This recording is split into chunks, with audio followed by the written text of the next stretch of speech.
বাবা, আমার ছেলে ইন্টারমিডিয়েট পরীক্ষা দিয়েছিল। আমার ছেলের মনে অনেক বড় আশা ছিল।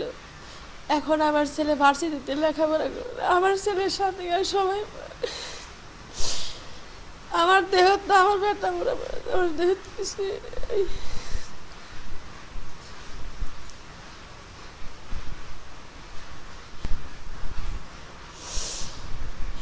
সকালবেলা তো আমি বাড়িতে ছিলাম না, বাড়িতে এসে আমার বেটা নিয়ে চলে গেছে।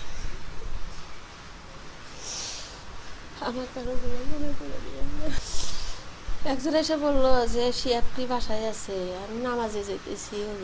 বললাম যে শিয়াত তো নাই বাসায়। ভাই আপনি না হসপিটাল আল্লাহকে আমি ইয়েতে যাবো, এগুলো কী হয়েছে? এতেই পর্যন্ত হয়েছে না আমার জ্ঞান। আমার ছেলের স্বপ্ন পূরণের জন্য সরকারের যে রাষ্ট্রীয় মর্যাদা চাই। আর আমার দুইটা ছেলে আছে, এই দুটো ছেলের পাশে যেন সরকার দেখাশোনা করে এবং লেখাপড়ার জন্য দায়িত্বশীল।